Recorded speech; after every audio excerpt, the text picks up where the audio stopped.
नमस्कार दोस्तों, मैं विश्राम स्वागत करता हूं अपने YouTube channel the earth classes में। और हमने पिछली क्लास में अध्ययन किया था महाराष्ट्र के पठार का, जिसको हम क्या कहते थे, दक्कन का पठार कहते थे, जो यहाँ पर स्थित है। और इस क्षेत्र को बोलते थे हम पश्चिमी घाट। क्या बोलते हैं भाई? पश्चिमी घाट। ठीक है भाई, क्या बोलते हैं? पश्चिमी घाट। देखो, महाराष्ट्र के पठार दक्कन के पठार में मुख्य 3 श्रेणियां पाई जाती थी: बालाघाट श्रेणी, हरिश्चंद्र श्रेणी और सतमाला श्रेणी। इसको हमने मुख्यतः 5 भागों में विभाजित किया था। पहला कौन सा था भाई? अजंता की पहाड़ियां। दूसरा था गोदावरी बेसिन। तीसरा था भीमा नदी। चौथा था अहमदनगर या बालाघाट की पहाड़ियां। और पांचवा था महादेव उच्च भूमि, जो नीचे नीचे स्थित था। क्या था भाई? नीचे नीचे स्थित था। तो आज की वीडियो में हम चर्चा करेंगे कर्नाटक के पठार का। किसे करेंगे? कर्नाटक के पठार का, जो कर्नाटक और केरल राज्य में स्थित है। तो वीडियो शुरू करने से पहले जिन व्यक्तियों ने हमारा चैनल सब्सक्राइब नहीं किया, सब्सक्राइब कर लें, बेल आइकन दबा लें, लाइक शेयर अवश्य करें और साथ में कमेंट अवश्य रूप से करें। तो प्रारंभ करते हैं आज की हमारी क्लास, कर्नाटक का पठार। क्या है हमारी क्लास का नाम आज? कर्नाटक का पठार। इससे पहले हमने पढ़ा था भाई महाराष्ट्र के पठार। क्या पढ़ा था? महाराष्ट्र के पठार। और महाराष्ट्र के पठार में हमने मुख्यतः 3 पहाड़ियों के बारे में पढ़ा। कितनी पहाड़ियों के बारे में? 3 पहाड़ियों के बारे में। पहली पढ़ी हमने हरिश्चंद्र, दूसरी पढ़ी बालाघाट, तीसरी पढ़ी सतमाला। कौन सी पढ़ी? सतमाला। और ये तीनों ही पहाड़ियां लगभग गोदावरी और भीमा नदी के मध्य में स्थित थी। कौन कौन सी? गोदावरी और भीमा नदियों के मध्य स्थित थी। महाराष्ट्र के पठार को क्या कहते हैं? दक्कन का पठार बोलते हैं। क्या बोलते हैं भाई? दक्कन का पठार बोलते हैं। और इस क्षेत्र को हम बोलते हैं पश्चिमी घाट। क्या बोलते हैं भाई? पश्चिमी घाट बोलते हैं। महाराष्ट्र के पठार के जस्ट ऊपर हमने ताप्ती नदी देखी और सतपुड़ा पर्वतमाला देखा और महादेव पहाड़ियां देखी। अब यहाँ हम बात कर रहे हैं, यहाँ पड़ता है अपना दंडकारण्य पठार। कौन सा पड़ता है? दंडकारण्य पठार। इसके बारे में हम अध्ययन करेंगे अभी बाद में। ये कहाँ पड़ता है, किस जगह पे स्थित है। पर आज हमारा टॉपिक है जो कर्नाटक का पठार है, जो महाराष्ट्र के पठार या दक्कन के पठार के दक्षिण में स्थित है। किस दिशा में स्थित है भाई? दक्षिण दिशा में स्थित है।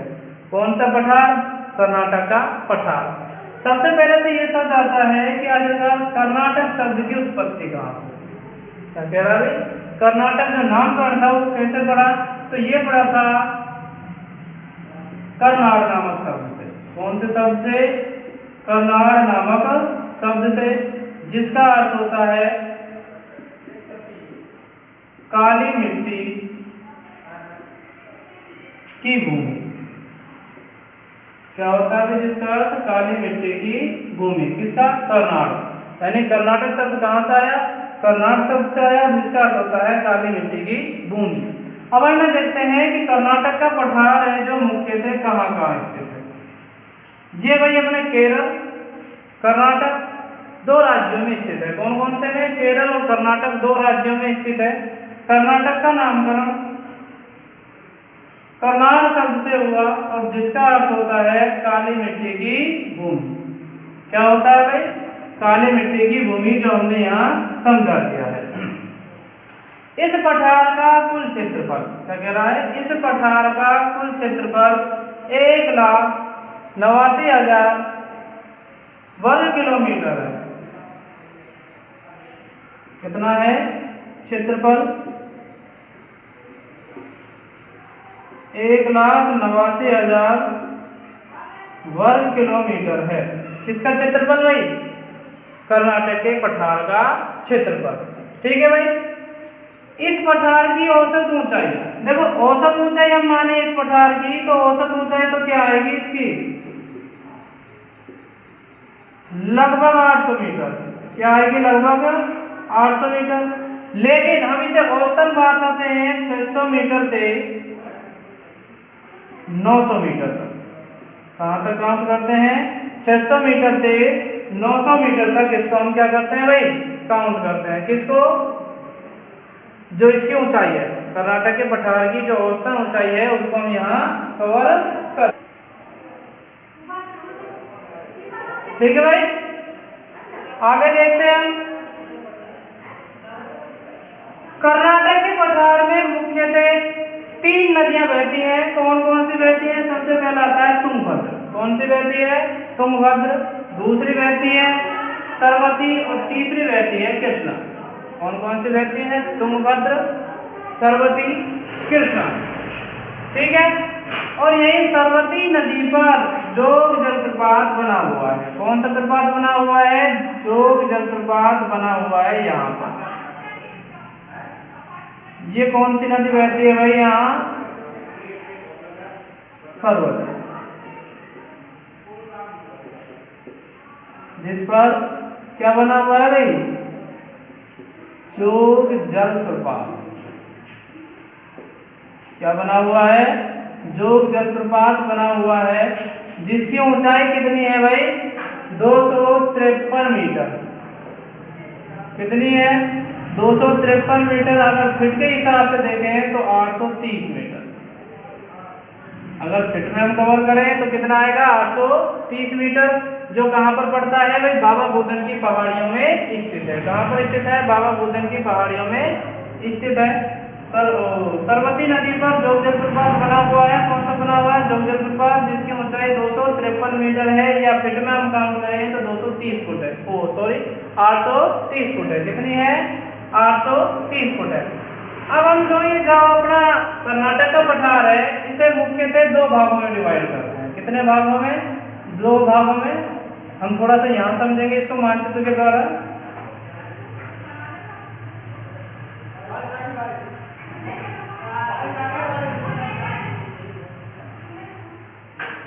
मान लो ये हमारा कर्नाटक का पठार है। क्या है भाई?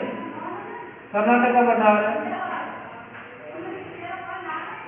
इसको हम दो भागों में किस प्रकार विभाजित करते हैं? ये तो पड़ता है अपना निम्न भाग। क्या कह सकते हैं? निम्न भाग। क्या कह सकते हैं? निम्न भाग। और इसको हम क्या कहते हैं? मैदान। इस नाम से जानते हैं, मैदान। और ये है हमारा उच्च भाग। कौन सा है? उच्च भाग। और जिसको हम क्या कहते हैं? मेलनाड कहते हैं। क्या कहते हैं? मेलनाड कहते हैं। ठीक है भाई। उच्च भाग को मेलनाड कहते हैं और निम्न भाग को मैदान कहते हैं। क्या कहते हैं भाई? मैदान कहते हैं। ये तो हमारे हो गए दो भाग। क्या हो गए? दो भाग। अब इसको फिर हम डिवाइड करते हैं इस प्रकार से तीन भागों में। कितने भागों में डिवाइड करते हैं? तीन भागों में। जो ऊपर का आता है इसे हम कहते हैं मालनाड का पठार, या इसके अलावा हम इसको क्या बोलेंगे भाई? उत्तरी कर्नाटक पठार।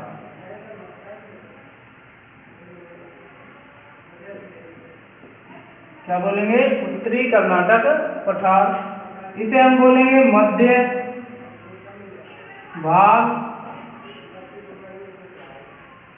ठीक है।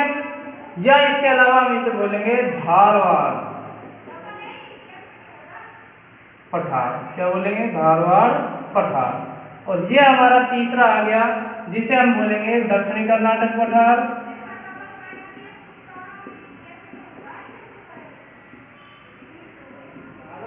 या फिर हम इसको बोलेंगे मैसूर का पठार। क्या बोलेंगे? मैसूर का पठार। ठीक है भाई। उत्तर से दक्षिण में हम डिवाइड करते हैं तो इसे दो भागों में बांटते हैं। सबसे पहले खड़ी रेखा के रूप में, एक को उच्च भाग बोलते हैं जिसे मेलनाड कहते हैं, और एक को निम्न भाग बोलते हैं जिसे मैदान कहते हैं। इसको हम तिरछा तीन भागों में बांटते हैं। पहला ऊपर का है उत्तरी कर्नाटक पठार, जिसे मालनाड का पठार भी कहा जाता है। बीच का है मध्य भाग, जिसे धारवाड़ पठार भी कहा जाता है। और दक्षिण का कर्नाटक पठार को हम मैसूर का पठार के नाम से भी जानते हैं। ये तो हो गए इनके डिवाइडेशन। क्या हो गया भाई? डिवाइडेशन। अब जो मध्य भाग है वहां पर यहाँ इस क्षेत्र में बाबा बुदन की पहाड़ियां स्थित हैं। ये लिख रखा हूं। क्या स्थित है? बाबा बुदन की पहाड़ियां।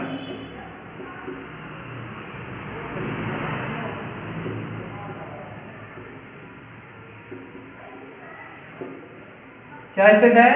बाबा बुदन की पहाड़ियां, जिसकी सर्वोच्च चोटी मुल्यानगिरी है। क्या है भाई? मुल्यानगिरी। कौन सी है? मुल्यानगिरी, जिसकी ऊंचाई है 1925 मीटर। क्या है भाई? 1925 मीटर मुल्यानगिरी चोटी है, जो बाबा बुदन की पहाड़ियों पर स्थित है। इसके अलावा इसकी दूसरी और मुख्य चोटी है जिसका नाम है केंद्रमुख। क्या है भाई? केंद्रमुख, और जिसकी ऊंचाई है 1892 मीटर। क्या है जिसकी ऊंचाई? 1892 मीटर। बाबा बुदन की पहाड़ियों में मुख्यतः काफी, चंदन, यूकेलिप्टिस, ठीक है, और चावल, कावा आदि की फसलें पैदा की जाती हैं। ये मुख्यतः बाबा बुदन की पहाड़ी इसलिए प्रसिद्ध है। अब हम देखते हैं दक्षिण के पठार को। दक्षिण में मुख्यतः नीलगिरी की पर्वतमाला है या नीलगिरी की पहाड़ियां घेरती हैं। कौन सी घेरती हैं? नीलगिरी की पहाड़ियां घेरती हैं। पूर्व दिशा में पूर्वी घाट और पश्चिम दिशा में पश्चिमी घाट। पश्चिम दिशा में कौन सा? पश्चिमी घाट इसको सीमा निर्धारित करता है। ये हमारा कर्नाटक का पठार है, तो ये तो हो गया हमारा पश्चिमी घाट। क्या हो गया? पश्चिमी घाट। ये हो गई हमारी नीलगिरी की पहाड़ियाँ। क्या हो गई? नीलगिरी की पहाड़ियाँ। और यहाँ हो गया ये पूर्वी घाट। क्या हो गया भाई? पूर्वी घाट। तो ये आज का हमारा टॉपिक क्या था भाई? कर्नाटक का पठार। क्या था? कर्नाटक का पठार, जिसका हमने विस्तार से अध्ययन किया है। फिर भी आपको अगर किसी प्रकार की कोई समस्या आता है तो कमेंट अवश्य रूप से करें। इसके अलावा लाइक शेयर करना ना भूलें, साथ में सब्सक्राइब अवश्य रूप से करें और ज़्यादा से ज़्यादा व्यक्तियों को शेयर करें जिससे वो निःशुल्क शिक्षा का लाभ उठा सकें। तो मिलते हैं अगली वीडियो में। नमस्कार।